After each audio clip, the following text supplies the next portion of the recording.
Welcome to ProPractice, your guide to refine, enliven, and illuminate the piano repertoire.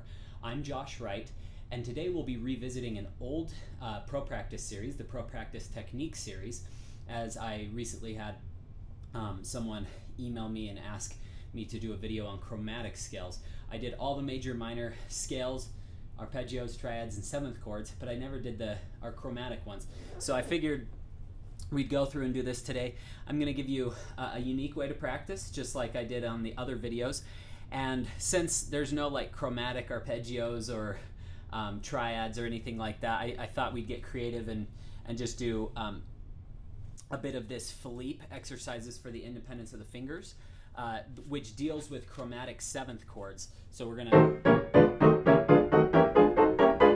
and then we're going to do some exercises with them to help finger independence. So I thought that might be a creative way to go about this video.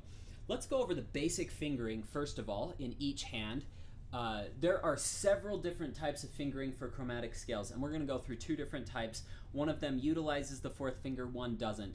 And I would say in my experience, unless I'm playing super fast, long arpeggiations like something in La Campanella,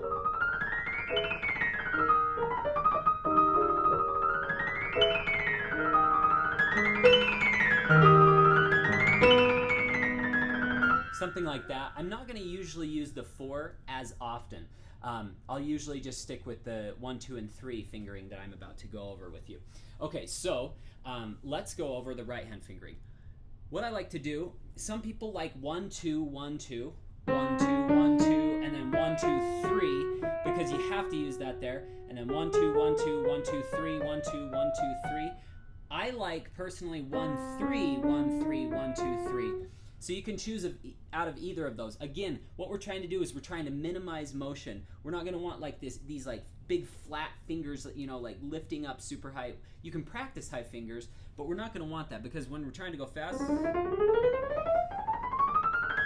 we barely want to be touching the keys, just enough to be deep, and then we want to release them just as quick as we played them and move on to that next note. So let's try this, and I'm going to try to keep my wrist as steady as possible, and I'm going to just play strong, deep fingers to start with, okay?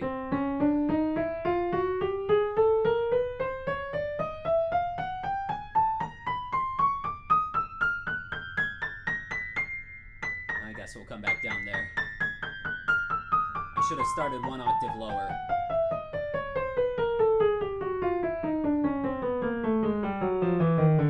So that will give us 4 octaves. Okay, here we go with the left hand. Left hand, similar. 1, 3, 1, 3, 2, 1, 3, 1, 3, 1, 3, 2, 1, 3, 1, 3, 2, 1, 3, 1, 3, 1, 3, 2, 1.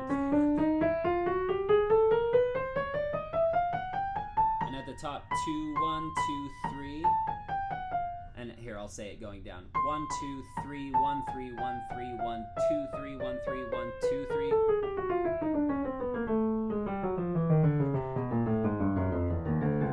Okay, let's do that together.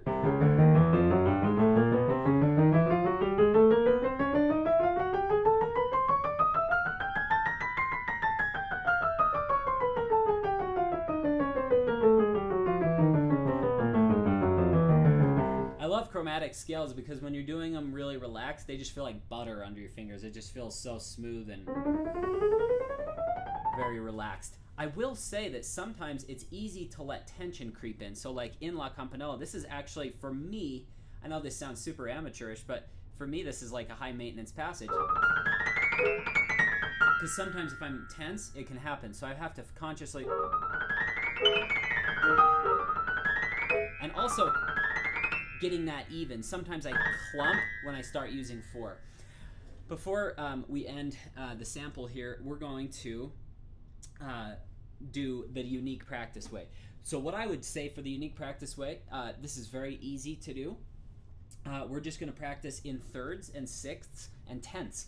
I know this isn't a chromatic scale, but one of the most problematic areas I find in any passage when I teach this, because I've played the first Chopin Ballade basically my whole life. Since I was 14, so I've probably played it for almost 14 years. I'm not practicing it every day, obviously, but I've performed it throughout those 14 years. actually quite often. And one of the problem passages when I was first learning it, and something I find with every student I teach it to, they always struggle with getting those tenths really good. So we're going to practice chromatic scales in thirds, sixths, and tenths. Okay, let's start with thirds. Here we go. Thank you so much for watching. If you'd like to view the rest of this video, or if you'd like to learn more about ProPractice, just click on the link on this screen or on the link in the comments section below. Thank you so much for your support of ProPractice.